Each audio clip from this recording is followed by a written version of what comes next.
Assalamualaikum warahmatullahi wabarakatuh. Perkenalkan nama saya Dahwa Arhan Aditama dengan NIM L03240440. Pada video kali ini saya akan menjelaskan proyek mini saya yang berjudul Kasir Warkop Tepian untuk tugas materi array.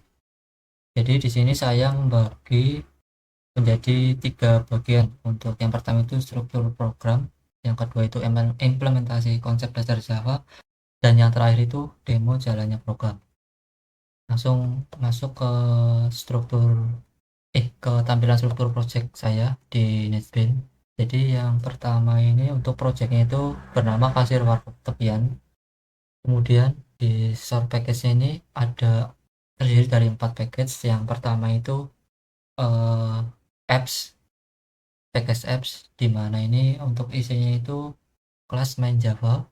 Terus yang kedua itu package exception, untuk Java kelasnya itu validation exception. Terus yang ketiga itu package model yang isinya itu cards item Java dan menu item Java. Dan yang terakhir itu service yang isinya itu warkup service Java. Kita bahas pada bagian yang pertama dulu. Untuk model di sini pada bagian menu item Java bisa dilihat di sini untuk public kelasnya itu bernama menu item, dan ini untuk atributnya saya menggunakan nama, harga, dan kategori. Terus ini untuk metodenya. Kemudian saya juga menyediakan getter, misal datanya itu agar bisa terakumulasi. Dan terakhir saya juga menggunakan kondisional, di mana jika simbol F itu menandakan food, dan simbol D itu menandakan drink, dan simbol S itu menandakan snack. Lanjut ke yang kedua, yaitu kelas cars public class chart item. Di sini untuk atributnya item dan jumlah quantity. Jadi uh, kurang lebih seperti ini untuk atributnya dan metodenya. Dan ini juga saya menyediakan getter juga supaya datanya itu biar terakumulasi. Terus lanjut ke bagian package yang selanjutnya itu yaitu service, di mana ini untuk isi package untuk isi public class iya benar, public classnya ini bernama warkup service, di mana untuk isinya di sini untuk public stringnya itu bernama apps name warkup tepian. Kemudian di sini juga atributnya katalog dan charts. Nah, kurang lebih seperti ini untuk tampilan daftar menunya. Sini bisa dilihat untuk menu itemnya mulai dari snack, food, dan drink. Kemudian untuk repair di sini juga bisa dilihat. Dan ini untuk bagian printable-nya. Ya, kurang lebih seperti ini. Dan ini untuk jadi untuk yang pertama ini untuk file menu tabel yang pertama. Terus ini untuk mencari katalog sesuai dengan katalog menunya, daftar menunya. Kemudian yang ini untuk mencari menu berdasarkan kategori. Case yang ini digunakan untuk mencari menu, yaitu dengan mengetikkan keyword dari nama menu tersebut. Kemudian untuk mencari menu dengan code, yaitu itu. Terus ini menambahkan keranjang. Kemudian ini untuk fungsinya untuk menghapus menu dari keranjang.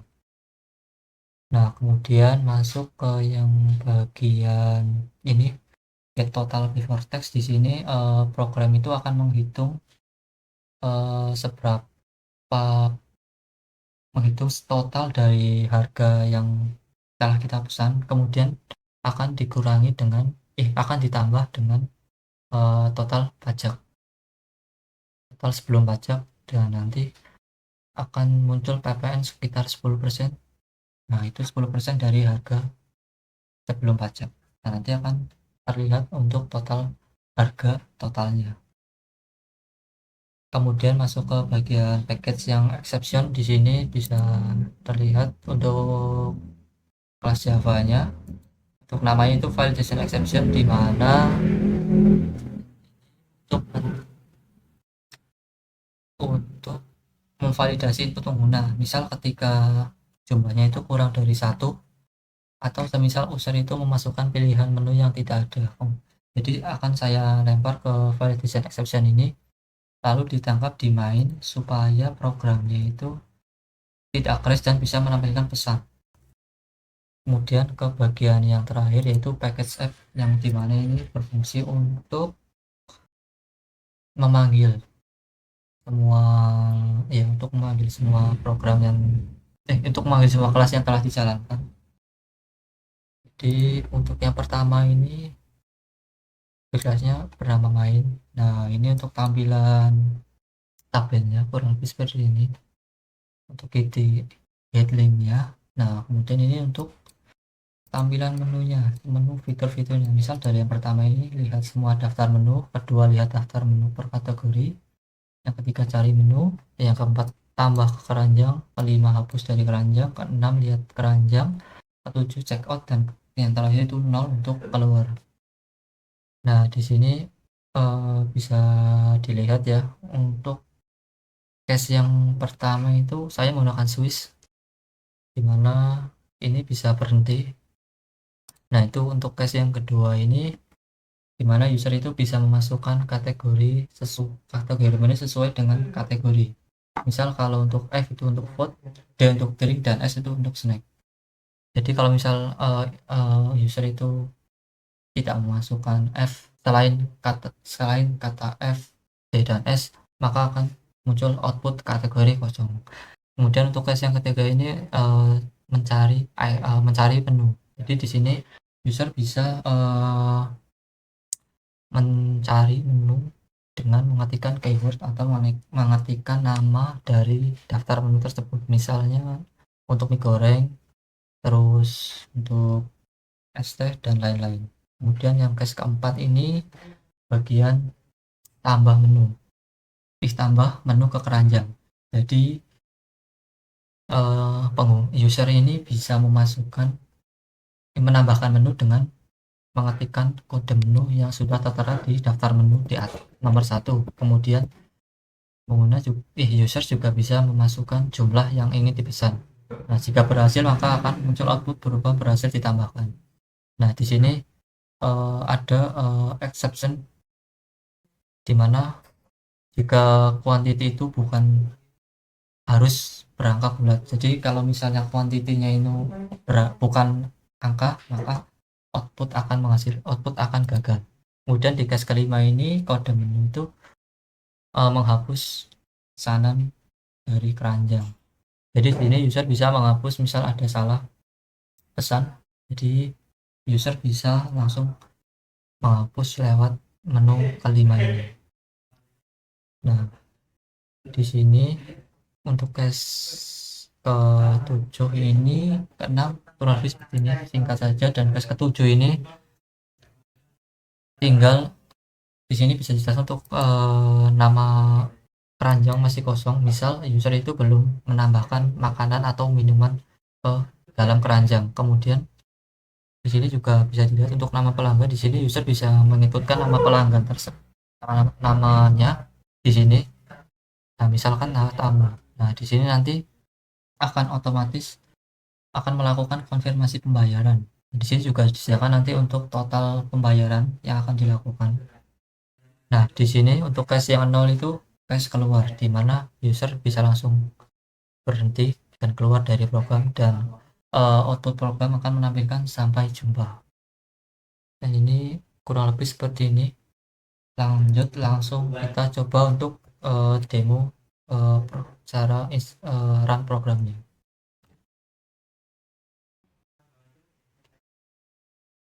Nah, di sini untuk tampilan menunya bisa dilihat. Misal di sini saya akan mengetikkan angka 1. Yang bisa dilihat itu lihat semua daftar menu. Bisa dilihat di sini untuk nomor 1 itu bisa menampilkan semua daftar menu yang ada di dalam program dalam warkop. Nah, kemudian kita klik enter untuk melanjut ke untuk balik lagi ke menu utama. Nah, di sini saya akan melanjutkan untuk memilih angka nomor 2. Nah, di sini bisa masukkan misalnya F itu untuk makanan, D itu untuk drink, dan S itu untuk snack. Misal saya masukkan huruf F. Di sini akan bisa dilihat untuk daftar menu makanan karena food, dan kemudian ketik enter untuk klik selanjutnya kembali ke daftar menu. Nah, di sini misal saya langsung lanjut untuk memilih angka 3. Nah, di sini user bisa memasukkan nama menunya berdasarkan, bisa dilihat untuk misal saya memasukkan untuk mie goreng. Nah, di sini maka akan terlihat untuk outputnya, bisa dilihat F01 dengan nama mie goreng dan harganya itu sekitar 8.000, kategori food. Klik enter untuk balik ke menu utama, kemudian saya akan lanjut untuk memilih nomor 4. Nah, di sini untuk tambah keranjang ini kan saya sesuaikan dengan yang tadi mie goreng. Nah, F01. Nah, misal saya memilih jumlahnya pesan 2. Nah, ini outputnya berhasil ditambahkan, maka otomatis untuk menunya sudah langsung otomatis disimpan di dalam sistem. Langsung klik enter lagi untuk melanjutkan ke misal saya mau menambah pesanan lagi untuk minuman. Di sini bisa ketikkan D010 untuk Milo. Di sini untuk jumlahnya misal 3. Oke, lanjut. Nah, ini untuk misal saya lanjut, misal saya memilih angka 5 untuk menghapus dari keranjang. Misal tadi saya untuk menghapus mie goreng, berarti ketik F001. Nah, sini untuk konfirmasi ulang saya pencet tik ya. Nah, ini otomatis output akan menampilkan berhasil dihapus. Langsung klik enter. Nah, kemudian untuk selanjutnya yaitu yang mengklik nomor 6 di sini untuk lihat keranjang. Nah, di sini langsung menampilkan jumlah daftar menu yang kita pesan dengan total sebelum dipajak dengan harganya, kemudian ditambah dengan PPN 10%, dan untuk total pembayarannya itu sekitar 16.500. Kemudian klik enter untuk kembali ke menu utama, dan di sini kalau misalnya langsung kita klik memilih nomor 7, maka langsung kita check out. Nah, di sini tinggal masukkan nama, misal saya Dava. Kurang lebih seperti ini tampilannya pelanggan Dava, dan di sini untuk keterangan harganya sesuai, dan langsung kita konfirmasi pembayaran. Klik langsung kita ketik ya. Berarti di sini pembayaran sudah selesai dan terima kasih. Oke. Jadi sini sistem sudah langsung melakukan pembayaran, dan untuk kembali ke menu selanjutnya enter, dan di sini untuk ngecek lihat keranjangnya klik 6, dan di sini keranjang kosong ya. Nah, kurang lebih seperti itu sih untuk kasir warkop tepian. Dan di sini klik klik ketik angka 0 untuk keluar dan berhenti dari program. Nah, akan muncul output sampai jumpa. Mungkin kurang lebih seperti ini untuk programnya. Jadi demikian penjelasan singkat proyek kasir warkop tepian. Mohon maaf jika ada salah kata dan kurangnya. Sekian dan terima kasih. Wassalamualaikum warahmatullahi wabarakatuh.